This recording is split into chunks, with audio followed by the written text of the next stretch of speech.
Hey everybody, my name is Shawn Brown. And I'm Susan. And we're coming to you live from Crawfordville, Georgia at the first inaugural gathering, and we're on Waypoint Overland TV. Sponsored by MIDLAND, Communication for Every Adventure, the industry leader in radio communication technology and innovation for over 50 years. Sponsored by MYMEDIC. Sponsored by TEMBO TUSK. Sponsored by Trail Rated Coffee Company. Sponsored by CK Knife and Tool. Always remember, the opinion you follow should be your own. Just consider the things stated here to be a second opinion from a complete stranger online.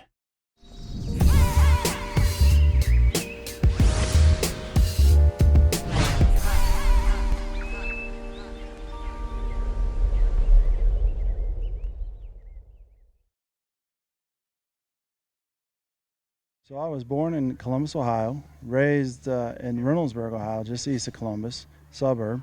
Spent a little bit of time out in California in the Bay Area, but spent a majority of my childhood, elementary, grade school, and up to high school in the Reynoldsburg School District in that area. We met at a grocery store that we both used to work at. In high school. In high school, yeah. We went to different high schools, but we kind of hit it off after a little while. Took some time. I had a winter over, and eventually, we got married. We had a child, Dylan. Then we ended up having a couple more children later on in life. But we're proud parents of 3 beautiful boys. I was born in Columbus, Ohio, born and raised there in a suburb. And yes, like he said, he had to win me over. He didn't really have to win me over. We lived there up until he would join the Army, and then we've moved all around ever since, and I've enjoyed every adventure with him and our 3 boys. So as a child, we were rather poor or strapped for cash. So a single parent, my mom raised me. She would take me on very inexpensive vehicle-based travels. We spent a lot of time in her Chrysler Cordova, I believe it was, big 2-door sedan, just touring this country, getting to see Chattanooga, Tennessee, or taking me out to some place in North Carolina. We'd go to the Outer Banks for inexpensive vacations, but we spent a lot of week-long trips through the summer when school was out. Didn't have much, but that was an affordable way for us to travel, just the 2 of us, and we got to see a lot of the country that way. And I really gained appreciation for vehicle-based travel and vehicle-based support and travel, what they now call Overland in so many circles. Well, I did grow up camping, but it was in a camper, a pop-up camper, and it was typically at state parks or campsites. There were 5 children, so we kind of packed in there what we could. And I never knew anything about overlanding until I met him, but have enjoyed every bit of it. I always said when I first met him, I said, oh no, we have to have a campsite, and it has to have hot showers, and everything has to be perfect, because that's what I knew. Until he introduced me that, does it really have to be perfect? And I think I have way more fun now.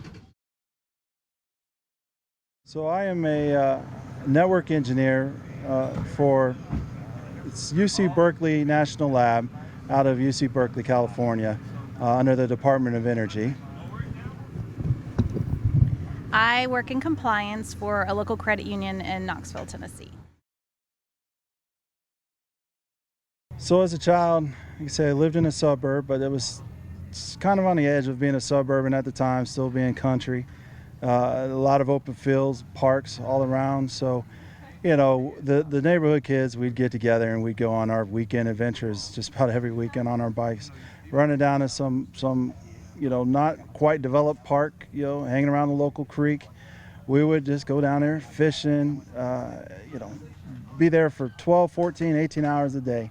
Until street lights came on, he had to come home. So spent a lot of time outside as a child. Back then kids would spend the entire summer seasons just outdoors as most we can. And from that, I did join the Army when I graduated high school, or shortly after graduating high school. And I was fortunate enough with my job and the skill sets that I learned that I got to spend a lot of time camping, basically overlanding. We were vehicle-based exploring in foreign countries out of the back of a Hummer, sleeping on a transmission tunnel in the Humvee, or setting up some little small pop tent or something, and just sustaining ourselves on the top of some mountain. We could be there for 5 days, 7 days, 30 days, whatever the mission called for. And it just got a real love and appreciation for it, and just always wanted to do that with the family and our children when we would get back home. And from our experiences, the early years of doing this, it was affordable. We already had a 4x4 vehicle. We were in Arizona. There's a Car Canyon was our favorite little national forest to escape out to in our park. Inexpensive campgrounds, I believe, like $5 maybe. And that was affordable at the time.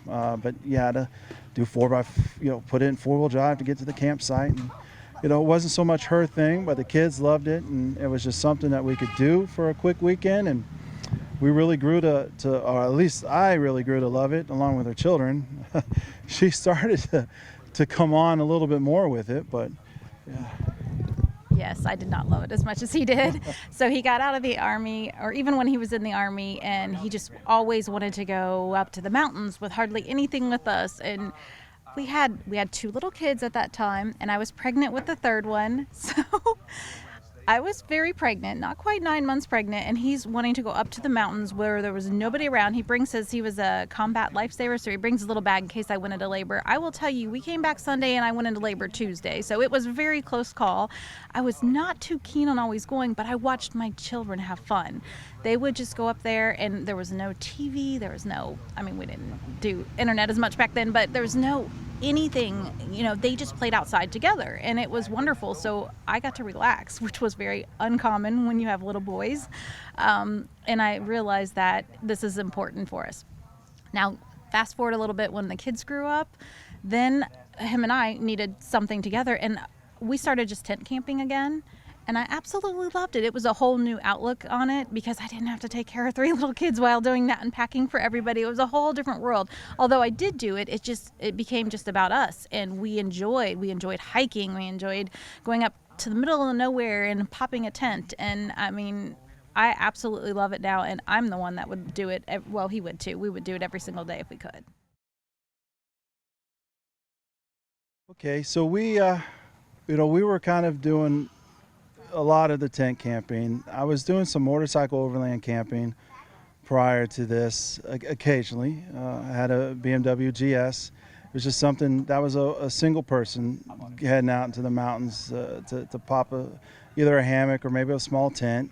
1 night, 2 nights would have been really pushing it. I could pack light, but I couldn't pack light enough, I would say, for a couple nights.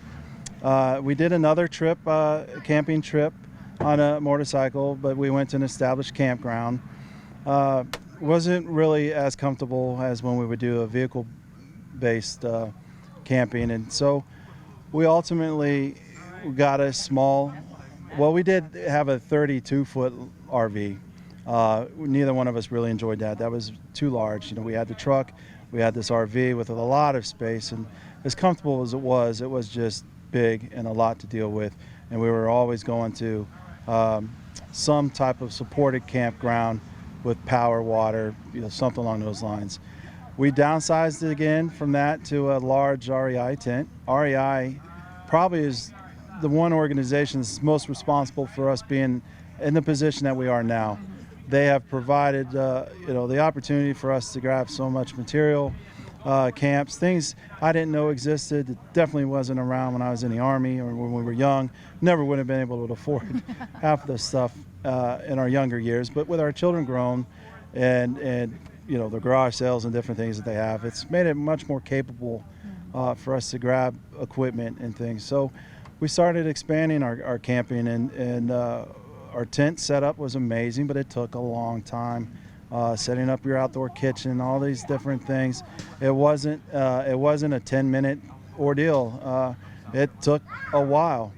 So we decided to go back to an RV, a travel trailer, and we did a 16-foot Airstream nest, and that was incredibly comfortable.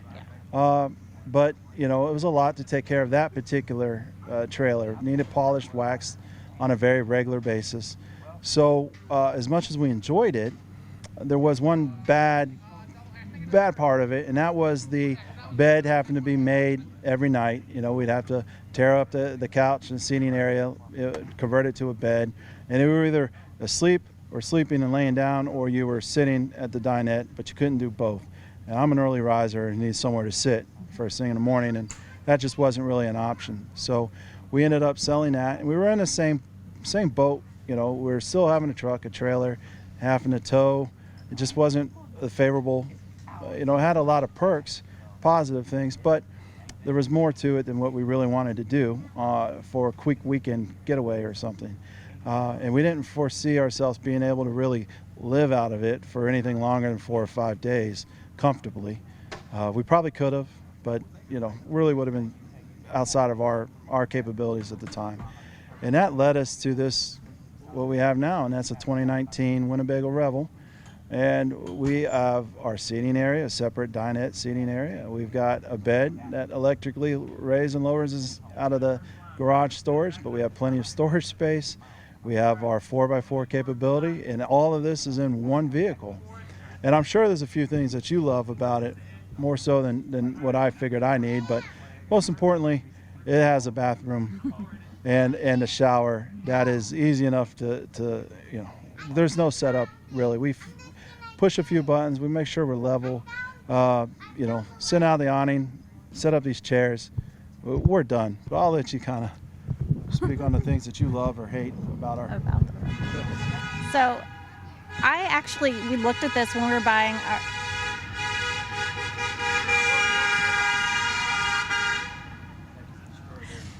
when we were buying our Airstream nest, they had one of these there. And I remember going inside of it with him, and he was like, oh, I've wanted to see a Revel in person. And I go, oh, why would anyone want that vehicle? There's nothing, to me it was very basic versus the Airstreams, which are plush and bigger. And he said, well, it's off-road capable and it has everything in. And I said, okay. It's so funny how your mindset changes, because fast forward like 2 years later and I'm going, oh my gosh, I gotta have one of those, you know. And because we were talking about it, our Airstream nest was wonderful, it was very cute, but there were some parts, and when you have to hook up something, it becomes a kind of an ordeal.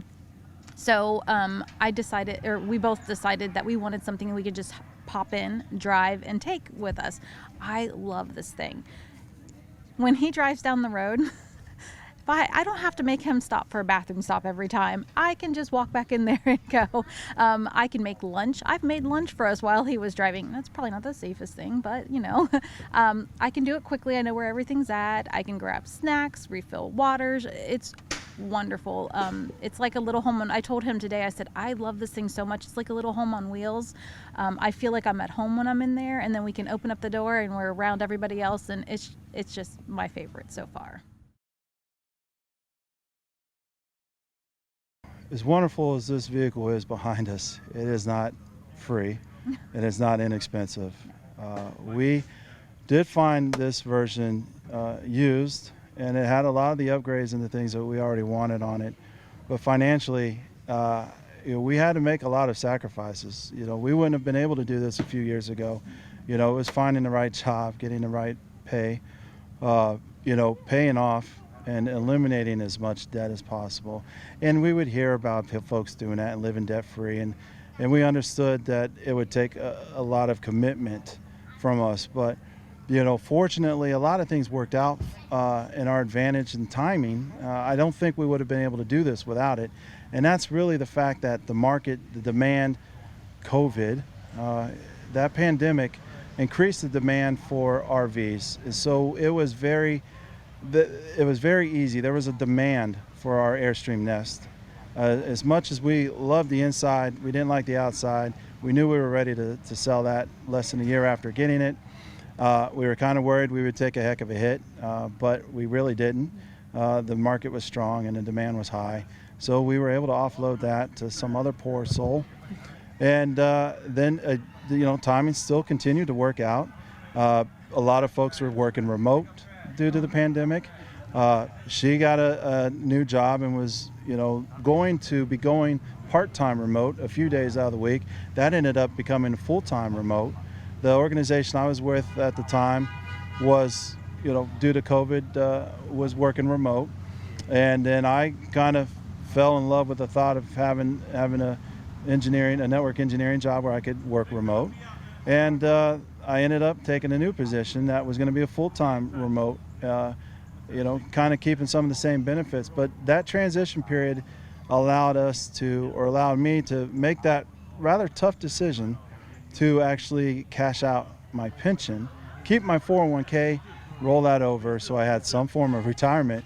But it was an opportunity to cash out our pension and really just pay off all the debt that we had at the time, and give us a bit of a savings and a buffer. And it allowed us to then purchase this RV. The day it came on the market, it was maybe 5 minutes after we saw it. She's on the phone with their credit union and loan secured, while I'm on the phone negotiating a price with the existing owner, and the deal was done. So again, this is an expensive vehicle. So part of our rationing for purchasing this was we were going to have to use this as a daily driver. That makes it a lot more practical, feasible, and justifiable, if you will, for our mental health. We didn't finance it for 20 years. We did a shorter term, and the payment is still less than what we've paid for some of our vehicles, and that was important for us. We know there's some tax benefits that we'll plan to take advantage of, but we don't really count on the financial benefits of those being at least too meaningful.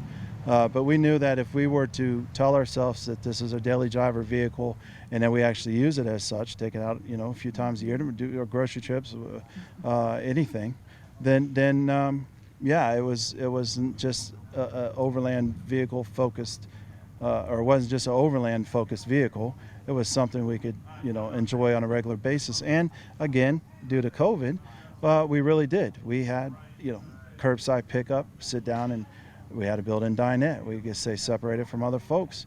We could go to a local park and back up to a pond and feed the ducks duck food, not bread, duck food. We could sit down and watch nature in our local city in a somewhat private environment, if you will. And we really started finding out how many different uses there is for this. Not just to get away on Saturday and Sunday, Friday night, Saturday, Sunday, or a week-long trip or anything, but we actually found a lot of use. If you're going to a grocery store, you can just place your groceries directly in the refrigerator. Keep things cool on a hot southern summer, 95 degrees out with 100% humidity. Having a battery system that we can run, or having a battery system that can support our air conditioning unit, makes this a comfortable vehicle for us to travel to downtown with a dog or other people, and just keeping the vehicle cool even when we're not utilizing it. We just realized there was a lot of benefits to this vehicle, and that helped make that choice, that decision to make the moves that we did when we did worthwhile. So let's see. I just want to preface with, we still have pensions and 401ks, both of us. I don't want to make it sound like we're horrible or anything. I would say my part of it is that I really wanted to move to a condo. I know that sounds really weird to some people, but I don't want to have to worry about yard work and dealing with stuff. I want to leave on weekends. When Saturday hits or Friday night hits, I don't want to sit here and worry about, we had, a bigger house from our kids moving in. They all moved out. I didn't want that. So getting the condo kind of opened up a chance to say, okay, so what are we going to do for our weekends? And that was where this came in. So him downsizing and losing, the yard, all that kind of fun stuff, he still has something fun out in the park, in the parking lot that we can take away and get out away from the little small condo place. So that was my part of it.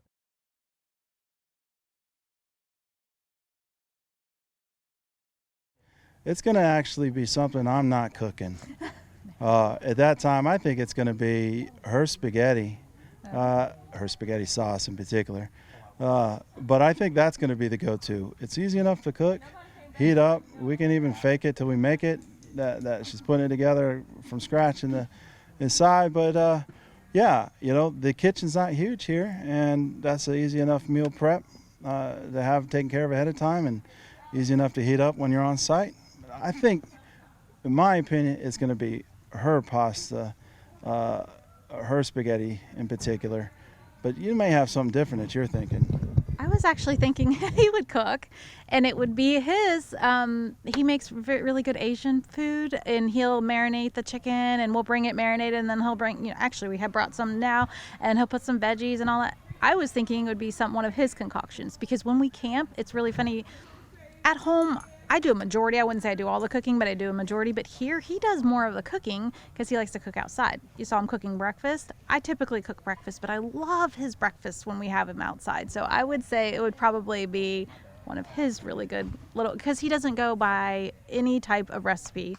To be honest, my sauce isn't a recipe either. It's a Italian thing, but any of his cooking isn't a recipe. He just puts it together and tastes it until it tastes good. So I would say his food.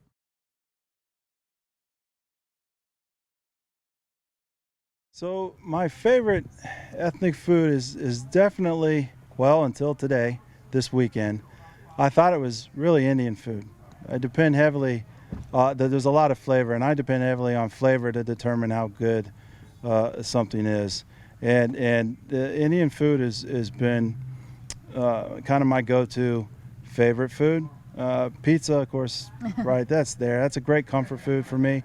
But Indian food, if I want a complicated taste on my palate, that's it for me.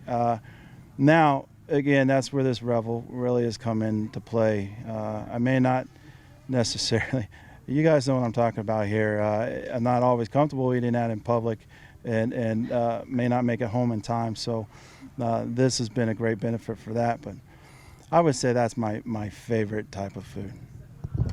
I think I would say Mediterranean food because it's healthy, it's very versatile, and different places have different takes on it. So I would say Mediterranean. Yeah, I'm going to change my answer.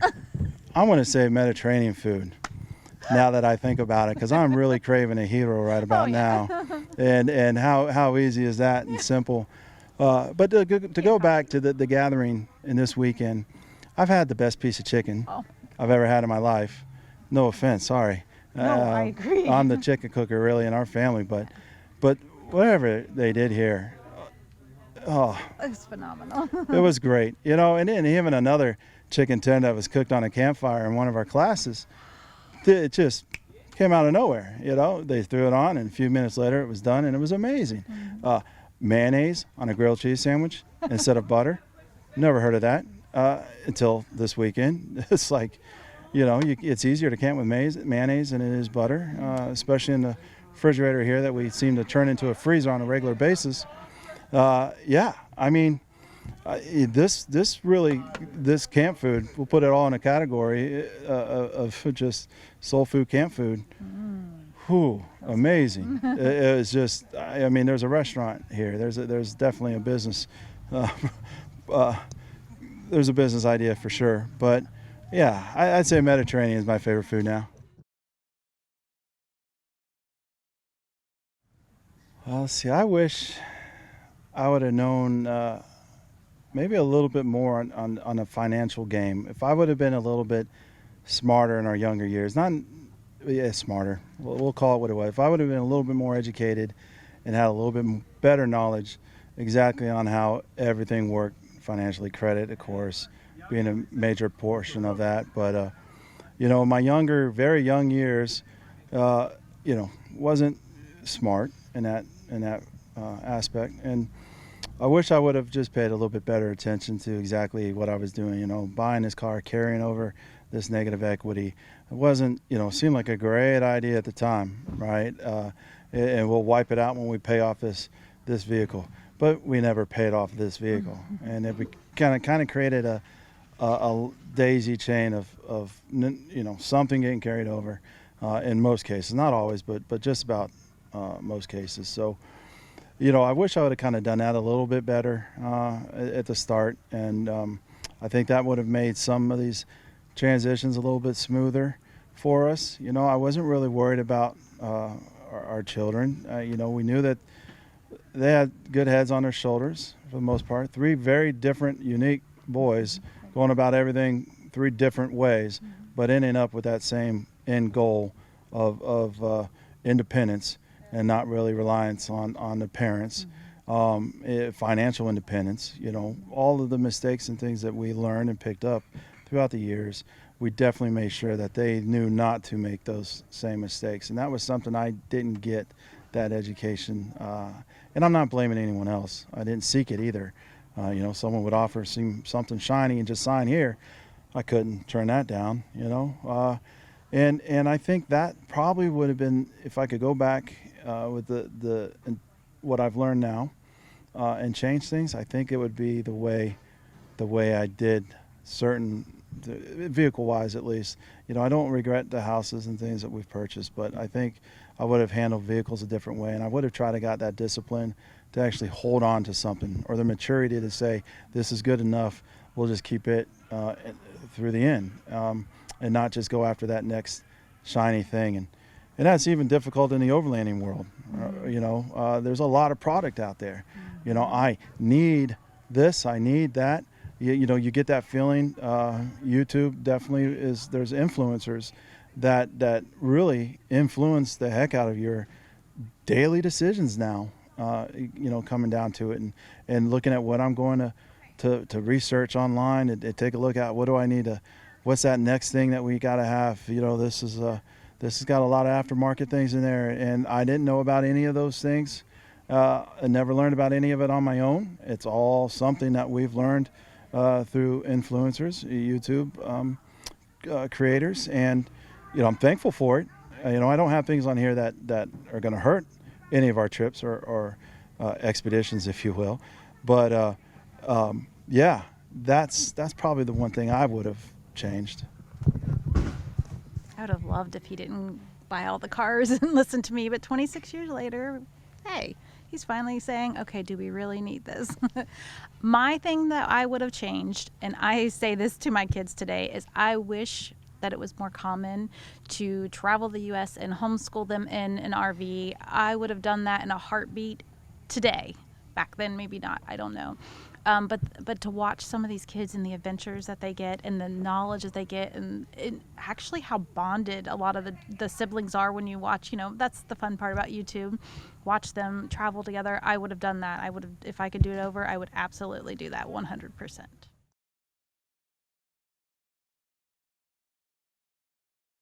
I would say these Max Tracks sitting up here, they have been the piece of equipment that gives me the safest peace of mind, the sanity to maybe go a little bit further, a little bit deeper, knowing that I'll probably likely be able to get out of a situation or get further into a situation.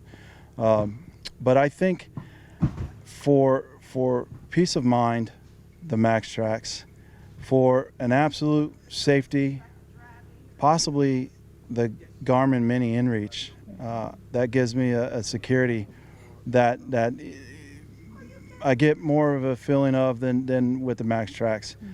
So it's probably a toss-up there, but I would say the Max Tracks will get the most use out of those, even using them as leveling jacks or bridges to kind of change the angle slightly so we don't center out.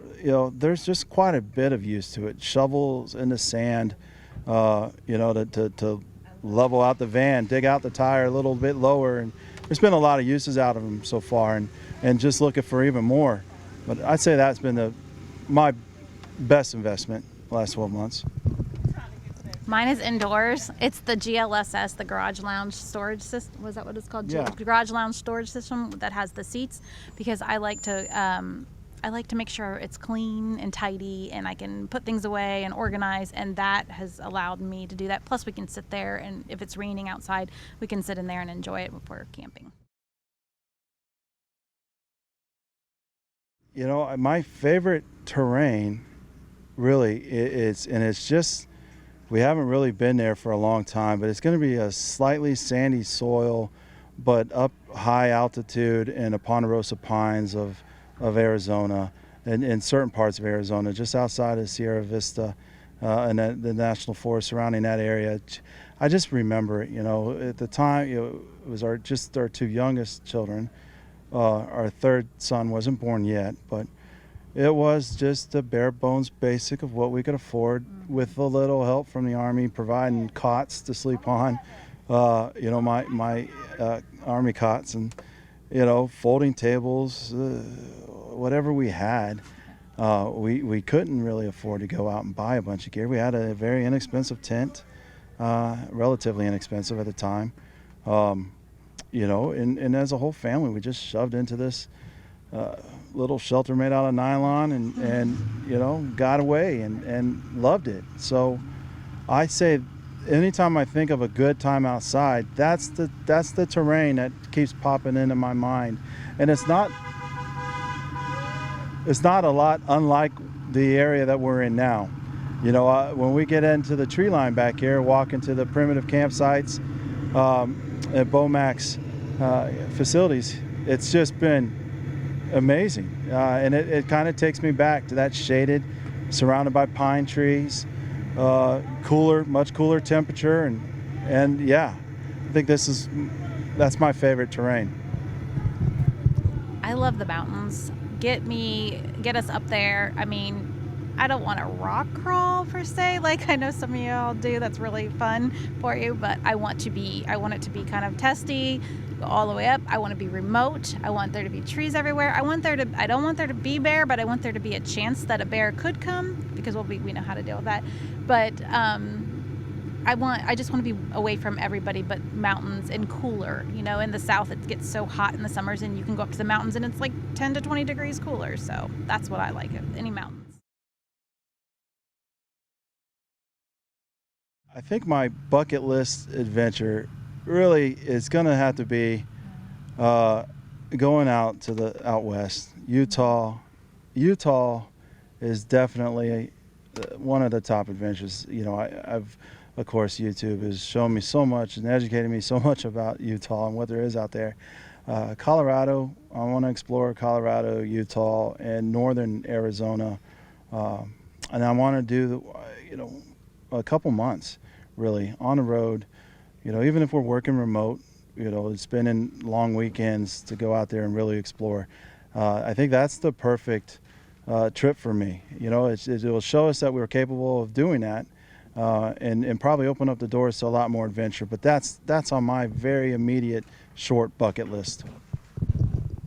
I agree with that, with his choices, but I also want to see like Montana and Wyoming and all of the area, the Pacific Northwest. I have a huge bucket list, so it's hard to narrow it down, but I would love to go anywhere out west starting. Well, we have an Instagram account, Revel.Alliance, a little play on Star Wars, but that's Revel, R-E-V-E-L, the name of this van, Alliance. And I think that's really it. We've got some video and things that we'll post on YouTube, but it's more going to be posted on Facebook forums. So if you want to catch us directly, it's going to be Revel.Alliance on IG. Okay, I would say, you've heard it, and don't make excuses for not doing it. Go out there, try it with whatever you have. If it's a Honda Civic, if it's a 1978 Honda Civic, you'll find a way. You got to have that desire to really want to get out there. Give it a night, even if it's just getting a few hours in to try it. Pretend that you're going to be camping set up. Maybe you can fine tune what you have and figure out what you really need. Don't fall for everything that's being thrown down your throat or pushed at you, that you need this, you need that. You really don't. You can do cold cuts and a foam cooler with a $4.99 bag of ice and probably get away with a couple days, at least 3 or 4. Just get out and experience it. Have an open mind. Understand that you may not have a successful trip your first or second or third go around, but don't give up. Keep trying it. Keep finding out what works with what you've got. But you're never going to know until you try. And every day you don't go out, it's just something you're going to regret or miss. It's a missed opportunity. So we miss enough opportunities out there. Try not to miss this one. I just want to add something. Okay, so if you were younger and you tried it and you just did not like camping, try it again. The older you get, your perception changes. I can tell you that I hated hiking and camping and all that, and he'd make me go, and I'd go, oh, I remember leaving a hiking trail crying because I hated it so much. Now I ask every single day to go hiking. Can we go hiking now? Can we go hiking? Just trying the outdoors, you do. The older you get, the more your perception changes. So just try it again because you may actually love it. You have been listening to Waypoint Overland's Random Waypoints. Like, subscribe, and stay tuned for more.